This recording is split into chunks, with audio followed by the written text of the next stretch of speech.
In this video, we are going to talk about the functions of money. The functions of money.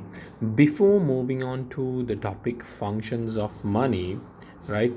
First, we'll look at why money was invented in the first place. Why money is necessary? Why was it invented? Why does it exist? If you think about it, before money, okay, before money, trade and everything happened, right? Trade and everything happened in barter system, right? Using barter system, everything went on. So if you think about barter system, it's like exchanging a good for a good, right? Before money, like nowadays what we do is we give money, right? We pay with money to get some good or service. We pay the money, right? And we get the good. That's how it works. But before, in barter system, what happened was, in barter system, right? In barter system, what happened was, you would give a good or a service to get a good or a service. This is barter system, right? But in barter system, there were a lot of problems. And to get rid of those problems, money was introduced, right? To get rid of these problems, money was introduced.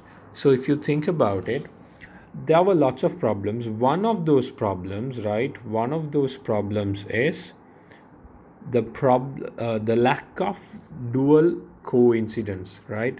The lack of dual coincidence, right?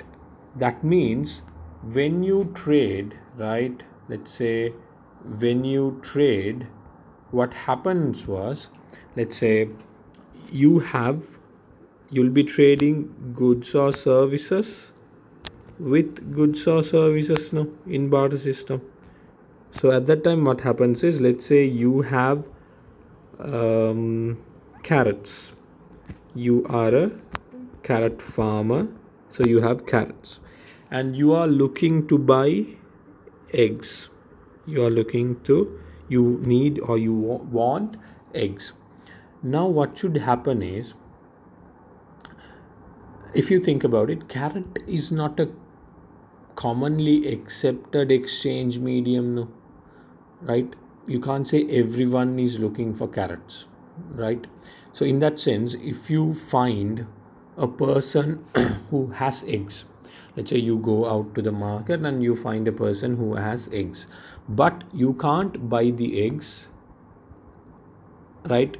Just think about it. You have to pay for the eggs. What do you have to pay? You only have carrots, right, to pay with, but you can't get the eggs. You can't buy the eggs. If not, right, you can't buy the eggs if that egg seller is not ready to accept carrots, right? Unless that egg seller wants carrots, he won't accept carrots from you. That means you can't get what? The eggs from them. So now that is a problem, because this is called dual coincidence. If you want the eggs and you only have carrots to pay with, now you have to find an egg seller who wants carrots, right? That is called dual coincidence, right? You want eggs, but you have carrots, means now you have to find a person who has eggs and is also expecting carrots to buy. Then only that transaction will happen. Unless, it won't happen. Why? Because carrot is not commonly accepted as a payment method. That is why, right? That is why you can't pay with carrots. So that's why carrot is not considered as money. That's why carrot is not considered as money. Okay. So in this situation, people needed something that is commonly accepted. This dual coincidence, or we call it double coincidence as well. Now this is a problem. in barter system, this was a problem. It's hard to find this dual coincidence, right? It's hard to find people who have what you want and want what you have. Now that is a problem in reality. So that is why, right? So that is why people wanted a common medium of exchange and money was invented, right? If you have money, right, not in terms of you, let's say you are a carrot producer, you sell carrots to some person and get money, right? With the money you can just go to this egg seller and buy the eggs. You get the point? So in this situation, you don't have to find this dual coincidence, because everyone accepts money, right? No one is going to say, no, I don't need money, I need carrots. No one is going to say, okay, you have money, no, I don't need money, I want let's say gold, or else I want rice, right? Only then I'll give eggs. No, because they will take money from you. With the money they get from you, they can go to another shop and buy the rice, right? So that is how invention of money got rid of this dual coincidence problem everyone faced in barter system, right? And this function of money, where it acts as a common medium of exchange, is called money acting as a medium of exchange. That is what is referred to as money acting as a medium of exchange. So that is one function of money. Likewise, there are three more functions: money acting as a store of value, money acting as a unit of accounts, and money acting as a standard of deferred payment, right? The first one we have discussed, medium of exchange. So money is acting as an intermediary when goods and services or factors are exchanged, right? When you buy a good, you can pay with money. When you buy a service, you can pay with money. When you buy a factor, you can pay with money. You don't have to pay with another good, right? So that got rid of one main problem in the barter system, which is double coincidence. That means lack of double coincidence actually. Another thing, divisibility, that was a problem. Portability was another problem. And those problems were removed with the introduction of money. How? When money was introduced, with the barter system, you have to give a good to get a good, no? So imagine in barter system, if you have a cow and you need chickens. Now the problem is, let's say you need only 2 chickens, right? You need only 2 chickens and you have 1 cow, right? That's the only thing you have to pay with. You go to this chicken seller and that guy wants cow also. But the problem is, you can't say, okay, for 2 chickens, you can't give a cow, no? Because cows are kind of expensive, they are big, right? So in that situation, you can't, for just a chicken, you can't cut a leg of a cow and just give, right? That doesn't work. So that divisibility was a problem. But with money, what you can do, for 2 chickens, you can have, let's say in money you have 10 rupees, 50 rupees, 100 rupees, 1000 rupees, So money is, divided into small units. So based on that, you can even buy a cow with money, you can buy a chicken with money. But when it's just goods, exchange for goods, that divisibility was a problem. And imagine taking a cow from one place to another. That's a huge effort you have to make, you have to take, right? You have to take it here and there, you have to feed it, right? Now portability was a problem, but with money, no, you just put it in your pocket and you just go. So those problems were no more there after the introduction of money. And if you think about it, there are lots of importance of money being a medium of exchange, or uses of money being a medium of exchange. One is, you can avoid difficulties in credit purchases. That means with this barter system, that is also difficult. You can't buy something now and say, okay, I'll pay later, because that is kind of there's a lot of uncertainty in barter system. But in this money economy with transactions that happens with money, now you can do credit purchases, right? And also division of labor also happens, and specialization also happens in when money is the medium of exchange. Because in barter system, no matter how much you produce, like let's say you are a carrot farmer, and no matter how much you produce, you can buy stuff only from people who want carrots, or else you can just eat carrots. You have to make it and you have to eat it, right? You can't do a lot of trade, right? But if you think about it, right, if you think here in money, with money being the exchange medium, now what happens is, with money being the exchange medium, now what happens is, we can make as much as we want, right? We can continuously make a lot of goods and services, and we can sell it to others. Now that is an added advantage. That is a bonus that motivates you to work and produce more and more and more, right? That will let you produce more and more and more. And that is how this division of labor and specialization happen. Because if you think division of labor means breaking a small work, right, actually breaking a huge process of work into different parts, right? If this is one whole process, right, now we have broken it into small processes. If you think about, if money is not there, everyone will work only for themselves. Actually, they will produce for themselves, because trade is not that much expanded without money, right? In that situation, what happens is, people will be like, okay, they'll be producing for themselves. That means they'll be doing the whole process by themselves. Now what happens with money, a person need not produce all the food he needs.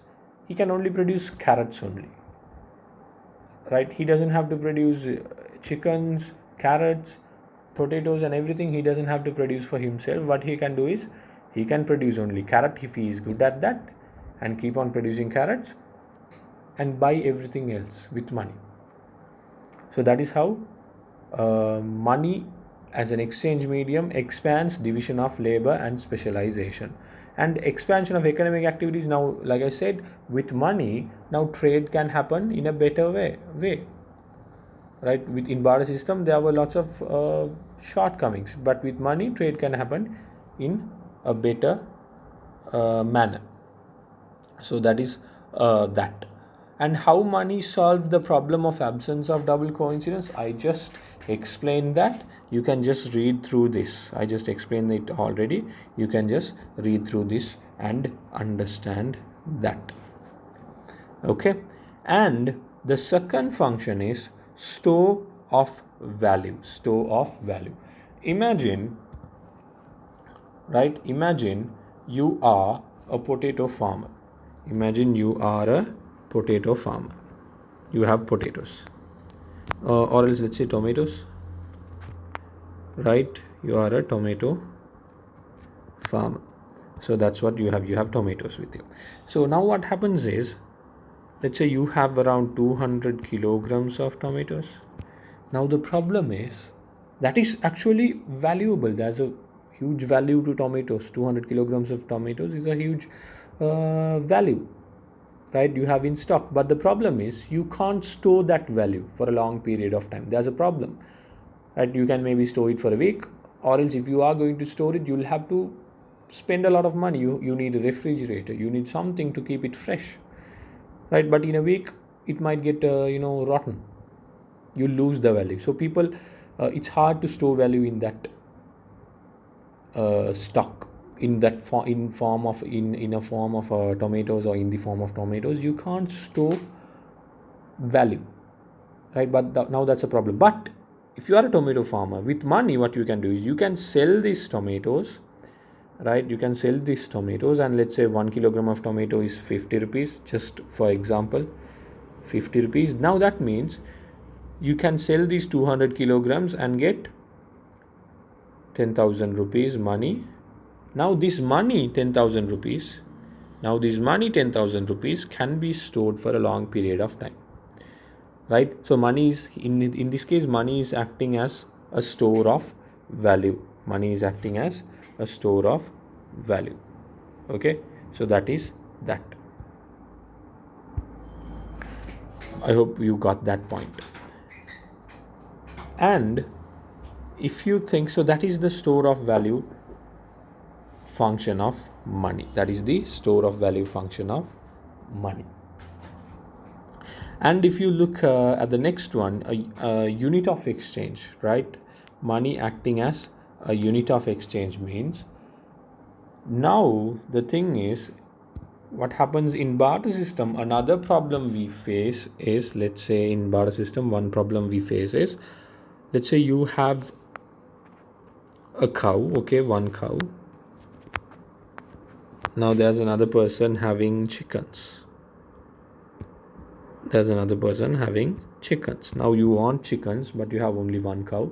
Now you go to that person and say, okay, I have one cow, I'll be giving you one cow, right? I'll be giving you one cow, but in return I need 1,000 chickens, right? This guy is asking. But the chicken seller is saying, no. For one cow, I'll only give 500 chickens, right? Now, there's no proper way to come to a deal here, because the cow person will be like, okay, my product is more valuable. The chicken person will be like, no, cow is not that much valuable. I'll give only 500 chickens. Now here's a problem. Right? The problem here is you don't know how many chickens are equal to one cow, right? You don't know. It's difficult. Imagine something like one cow for carrots. We don't know how many kilograms of carrots are equal to one cow in barter system. But when we have money as a common exchange medium, what we can now do is, we can say one cow equals, we can give a value, no? We can say one cow is equal to, we can say one cow equals 10,000 rupees. We can say one cow is equal to 10,000 rupees, and we can say one chicken is equal to maybe 1,000 rupees. 1,000 rupees. With this, now we can say how many chickens are equal to cows. How many chickens are equal to one cow, right? So that means now we can say that one cow would be equal to 10 chickens. How did we get to that? We got to that using money as a common, right? Money is used as a common scale to value things. That is what this means. That is what unit of money acting as a unit of exchange means. That means money is being used to value all goods. It's like a common scale, right? It's a common scale. No, so that means with money we can exchange any good. We can give value to any good, right? So that is what unit of exchange means. Just go through that. And the last one is standard of deferred payment. Standard of deferred payment. This means, I said in barter system, imagine one person says, okay, I'm a carrot farmer. Okay, this guy is a carrot farmer, right? He says he goes to a chicken, someone who has chicken, a chicken farm or something, and asks for 500 chickens. 500 chickens. And he says, okay, I'm getting these 500 chickens today, but I'll pay you, I have just, my harvest will be in about three months, right? I'll take the chickens today, right? I'll take the chickens today and pay with carrots, pay with let's say 250 kilograms of carrots in 3 months. Now that is the deal. But the problem is, in about 1.5 month, right, in about 1.5 month, let's say a flood comes and all these carrot crops and all of those are destroyed. Now what will happen? This person, carrot farmer, has taken 500 chickens and he has promised he'll pay with carrots, but he doesn't have any carrots to pay with anymore. Now that's a problem. There's a lot of uncertainty here, right? So these credit transactions do not properly happen in barter system.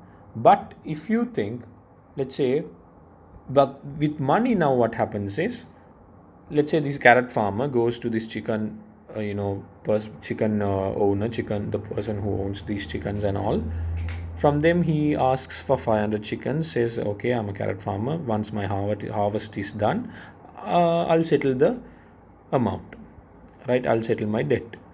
In that case, even if his carrot farm or all his crops are flooded and destroyed, that's not the point here. The person who sold the chickens will be like, I sold you 500 chickens, pay me the money for that. I don't care you get that money by selling carrots or get that money by selling your house, just get me the money, right? In that sense, what will happen? People will be ready to do these transactions in credit. In barter system, that was a problem. But when money is there, now these credit transaction can happen in a more efficient and safer way, right? So that is how money acts as a standard of deferred payment. That's how money acts as a standard of deferred payment, right?